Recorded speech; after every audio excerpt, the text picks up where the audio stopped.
কৃত্রিম ভাবে তাকে বাঁচিয়ে রাখা এখনো হয়েছে। আসসালামু আলাইকুম।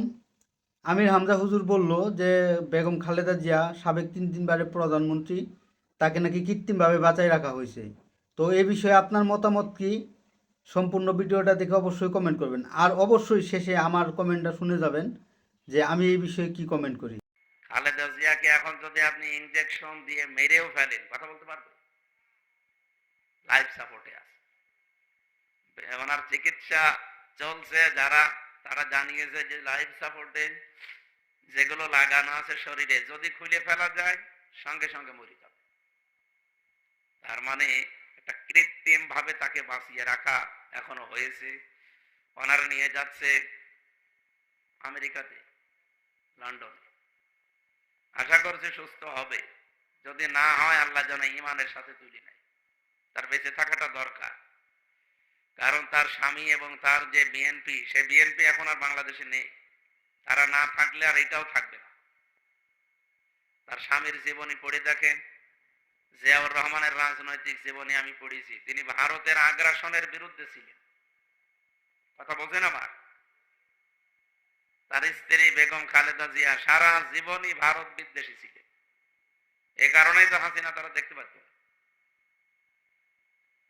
তাদের ভেতরে দ্বন্দ্বটাই শুধু এটা নেই। একজন ভারত প্রীতিতে একেবারে সর্বোচ্চ পর্যায়ে দেখিয়েছে, আর একজন দেখাতেই পারেন।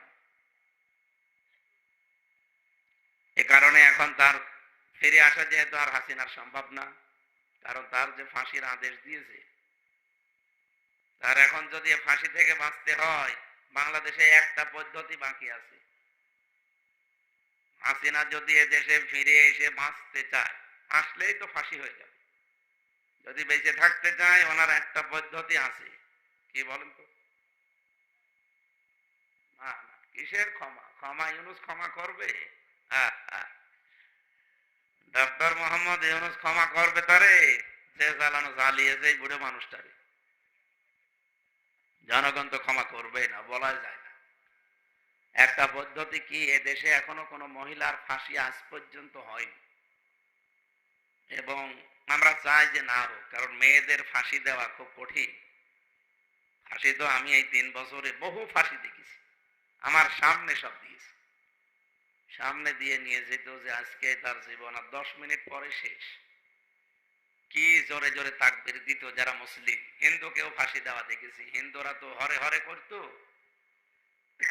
মুসলমান যাদের ইমান খুব মজবুত, তারা আল্লাহু আকবারের তাকবীর দিতে দিতে আমাদের সামনে দিয়ে যেত। মাঝে মাঝে আমি যে দেখতাম যে ফাঁসির এই যে মঞ্চটা, ওখানে শুধু ওই ফাঁসি দেওয়ার সময় দড়িটা নিয়ে আসে। বহু মানুষকে দেখেছি, পুরুষ মানুষ ফাঁসি দেওয়ার পরে যখন দড়িটা এভাবে ছিঁড়ে যায়, গলাটা আটকে কি যে লাফায়। একটা মানুষ জীবিত অবস্থায় আপনার সামনে থেকে মরে যাচ্ছে তড়পাতে তড়পাতে। এই দৃশ্য আমি একটা না বহু দেখেছি। 3 বছর তো জেলে ছিলাম, অনেক দিন না? অনেক দিন। মেয়েদেরও ফাঁসি দিলে ঠিক ওই অবস্থায় লাফাবে, তড়পাবে। আমরা চাই না ওনার ফাঁসি হোক। যদি বাঁচতে চাইলে একটা পদ্ধতি আছে, যেখানে আছে ওই দাদা মোদিরে মুসলমান বানিয়ে বিয়ে করে একটা সন্তান পেটে নেওয়া লাগে। তাছাড়া বাঁচার কোনো উপায় নেই, কারণ সন্তান পেটে থাকলে তার ফাঁসি হয় না। বুদ্ধি কিন্তু ভালো, একটা মুসলমান ভাইও বাড়বে, আর একটা দরকার ভাগ্নে বাড়বে। আমাদের যেহেতু আপা হয়, কি বাড়বে? ভাগ্নে। আর দোলা ভাইটাও যদি মুসলমান হয়ে যায়, একটা মুসলমান ভাই বেড়ে গেল না? যে কাজ কি খারাপ? দুই দিক থেকে উপকার হচ্ছে। এখানে এইটা ছাড়া ওনার আর বাঁচার কোনো পদ্ধতি নেই। উনি খুব প্রীতি দেখিয়েছিল এই সারাটা জীবন, যেহেতু অনেকদিন ছিল তো সেখানে, 6 বছর ছিল আগে। ওই ইঞ্জেকশন গুলো ওখান থেকে পেয়েছে, ওইটা এসে অ্যাপ্লাই করছিল, কিন্তু দেশের মানুষ আর মেনে নিতে পারেনি। ওখানে আরো যারা ছিল তাদেরকেও এভাবে ইঞ্জেকশন দিয়েছে, এরকম বিভিন্ন জিনিস তাদেরও খাওয়িয়েছে। তারা এখন এসে প্রীতি দেখাচ্ছে। মাঝে মাঝে তাদের কথা শুনবেন, তারা বলে না ভারত কিন্তু অনেক বড় দল। বড় দল তাতে কি হয়েছে? বড় দেশ, তাতে কি হয়েছে? তার বড় দেশ নেই পৃথিবীতে। বাংলাদেশের চাইতে ভারত 29 ডবল। কত বলেন বলেন? প্রায় প্রদেশগুলো আমি ঘুরে ঘুরে এসেছি। আমার তো এই দেশে আগে কথা বলতে দিত না আল্লাহর ওলিরা, ওই দেশে থাকতাম বেশি। ওই 16, 17, 18, 19 এই সমস্ত সালগুলো এই দেশে তো থাকতেই দেয়, কথা বলা তো দূরের কথা। আর বাকি 20 সাল থেকে তো জেলেই ছিলাম। কিন্তু আমেরিকা বাংলাদেশের চাইতে 59 ডবল।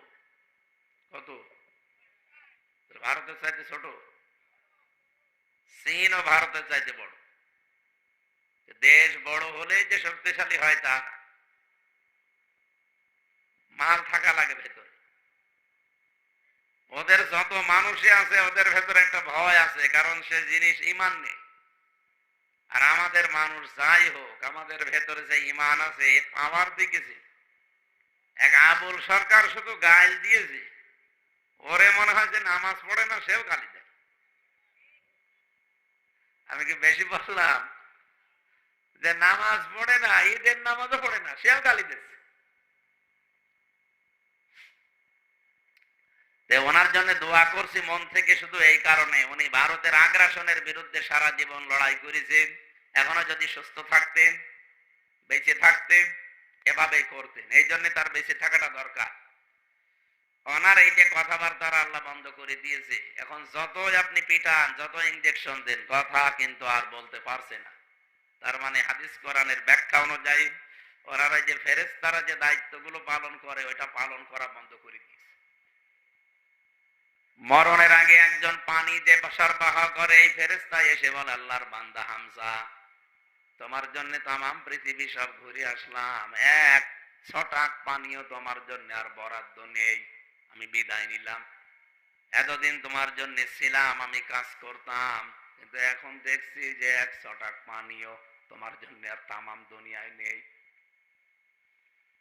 খাবারের যে দায়িত্বে আছে ফেরেশতা, ওটা এসে বলে, হামজা, তামাম পৃথিবী ঘুরলাম, কিন্তু 100টা খাবারও তোমার জন্য আর বরাদ্দ নেই, আমি এতদিন ছিলাম, এখন বিদায় নিলাম, থাকো। একটা একটা করে প্রত্যেকটা ফেরেশতা এসে যখন বিদায় নিয়ে চলে যায়, সর্বশেষ আসে হযরতে আজরাইল। কে? বলেন বলেন। হযরতে আজরাইল ফেরেশতা আসে। উনি আর অনুমতি নেওয়ার জন্য না, উনি এসে জান কবজ করে। এই পৃথিবীতে শুধু 2 জন মানুষের কাছে হযরতে আজরাইল অনুমতি চেয়েছিলেন। একজন হযরতে আদম আলাইহিস সালাম। এই মোবাইল বন্ধ করে রাখেন। কথা না শুনতে চাইলে বাড়ি যাবেন, কথা শুনতে চাইলে বন্ধ করে রাখেন, ভালো করে শুনবেন। হযরতে আদম নবীকে আল্লাহ 1000 বছর হায়াত দিয়েছিলেন। উনি ওনার সন্তান হযরতে ইদ্রিস নবী আলাইহিস সালামকে কিছু হায়াত দান করে দিয়েছিলেন।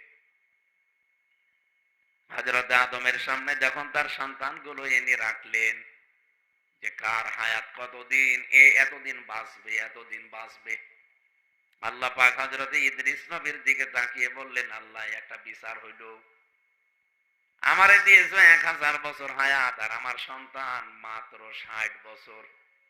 এটা তো মেনে নেওয়া যায় না, এর হায়াতটা তুমি আর একটু বাড়িয়ে দাও। আল্লাহ বলেন, না, কলম দিয়ে লেখা হয়ে গেছে, আর কলমের কালি শুকিয়ে গেছে, আর লেখা সম্ভব না। তুমি যদি কিছু করতে চাও, নিজের হায়াত থেকে ওরে ধার দাও।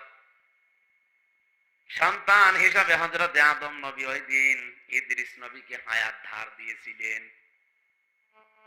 40 বছর। কত? উনি বললেন, অন্তত তারে 100 বছর বাঁচার মতো একটা ব্যবস্থা করে দেন। উনি 100 বছরের দুনিয়ায় বেশি ছিলেন হযরতে ইদ্রিস নবী। আদম নবী যেহেতু 40 বছর ধার দিয়েছে, থাকবে কতদিন? 960 বছর পর ঠিক ফেরেশতা আজরাইল এসে বলছে, আদম নবী চলেন। কোথায় যাব? আপনার হায়াত শেষ। উনি বলছে, না, আমি হায়াত জানি, আমার 1000 বছর হায়াত, আমার সব দেখা আছে। ফেরেশতা আজরাইল ওই দিন বলেছিলেন, আমিও জানি 1000, কিন্তু আপনি তো আপনার ছেলেকে দিয়ে দিয়েছেন 40 বছর। উনি বলছে, না, আমি দেইনি। দেইনি মানে? আপনি দিয়েছেন, আল্লাহ আল্লাহ আমাকে পাঠিয়েছে এমনি এমনি, ওটার বলছে না আমার হায়াত আছে, এই দিন এসেছিলেন অনুমতি নিতে। হযরতে আজরাইল আল্লাহকে বলে, রব্বুল আলামিন, তোমার প্রথম মানুষ, প্রথম নবীর কাছে গিয়েছিলাম, কিন্তু সে তো আসতে চায় না। ও বলে নাকি হায়াত তার ছেলেকে দেয়নি, ও ভুলে গেছে। ওই দিনের পর থেকে কোনো কিছু কাউকে দিলে নিলে লিখে রাখার বিধান। মানুষ কিন্তু ভুলে যায়। মানুষ কি হয়, এদেশের বহু মানুষ আবেগে লাফায়, কিন্তু জায়গা মতো যে অনেকে ভুলে যায়, কারণ এটা মানুষের স্বভাব। নিসিয়ান থেকে শব্দটা এসেছে, নাস, ভুলে যায়। এই কারণেই মানুষ, মানুষের আরবি নাম কি বলেন বলেন? আবুল সরকার বলছে কুল আউযু বিরাব্বিন নাস, আল্লাহ নাচতে বুঝেছে। অথচ নাচ মানে কি? মানুষ। নাচের বাংলা অর্থ কি? এই যে মানুষ ভুলে যায় যে কোনো বিষয়, এই জন্য মানুষকে নাচ বলা হয়। হযরতে আদম নবীকে আল্লাহ পাক ফেরেশতা আজরাইল এসে এই লোকটার কাছে, এই নবীর কাছে অনুমতি নিয়েছিল, কারণ তিনি ভুলে গিয়েছিলেন। উনি 960 বছর পরেই লক্ষ্য করে বলেন, কি আমি এখনো 40 বছর পরে মরবো? আর আজরাইল আগে চলে এসেছে যে না, আপনার তো হায়াতই নেই, আপনি তো দান করে দিয়েছেন। দ্বিতীয় নম্বরে আরেকজনের কাছে অনুমতি নেওয়ার জন্য এসেছিল, তাছাড়া পৃথিবীতে কারো কাছে যে অনুমতি নেয়নি। আর এক নবীর কাছে এসেছিল অনুমতি নেওয়ার জন্য না, সরাসরি এসে বলছে আপনাকে আমি জান কবজ করতে এসেছি, অনুমতি নিতে না। হযরতে মূসা, বুখারী শরীফে পেয়েছি, হযরতে মূসা অনুমতি চাওয়া না, এক থাপ্পড় দিয়ে আজরাইলের ডান চোখ বের করে ফেলেছিলেন। চোখ হাতে নিয়ে বলে, রব্বুল আলামিন, গিয়েছিলাম ভালো জায়গায়, নবী মনে করে, দেখেন আমার চোখ বের করে দিয়েছে। কেন বিয়াদবি করেছ? না, আমি তো দান কবজ করতে গেছি, তুমি আমাকে বানিয়েছো এই দান কবজের জন্য মালাকুল মাউত। না, তুমি কিছু করেছো না, তোমার নবী মূসা তো মারার কথা না। ফেরেশতা আজরাইল বলে, আল্লাহ কিছু করি নাই, শুধু সালাম দিতে মনে ছিল না। আল্লাহ পাক বলেন, এই জন্যই তো বলছি কিছু না কিছু করেছো, সালাম না দিয়ে গেলে কেন? তো আমারও ছাড়ে না মাঝে মাঝে এমন এমন প্রশ্ন করে। মূসা নবী পৃথিবীতে সবচাইতে বেশি প্রশ্ন করেছিলেন আল্লাহকে, এই কোরআন শরীফে। আচ্ছা, এই সেই তো আমির হামজা যে বলছিল জাহাঙ্গীরনগর বিশ্ববিদ্যালয়ের পোলায় পান ছাত্রছাত্রীরা সকালে মদ দিয়ে কুলি করে, মনে আছে আপনাদের? অবশ্যই মনে থাকার কথা। তো আমি বলবো আমির হামজা হুজুর, আপনার যদি মন বলে যে বাংলাদেশ আমেরিকা হয়ে গেছে, তাই বলে কিন্তু বাংলাদেশ আমেরিকা হবে না। তো সত্য যাই না তারপরে মানুষের কাছে প্রচার করুন, এভাবে গুজব ছড়ানো ঠিক না। আগে সত্য তথ্য জানুন, মন যা বলবে তাই বললে তো হবে না। আমার মনও তো অনেক কিছু বলে যে আমি দেশের প্রধানমন্ত্রী, আমি সারা বিশ্ব শাসন করতেছি, আমার মন এটা বলে, তাই কি এটা সত্যি? তো মন গড়া কোনো কিছু বলা যাবে না, সঠিক তথ্য উপাত্ত দিয়ে তারপরে কথা বলতে হবে। তো আমার মতামত এটাই। ধন্যবাদ সবাইকে।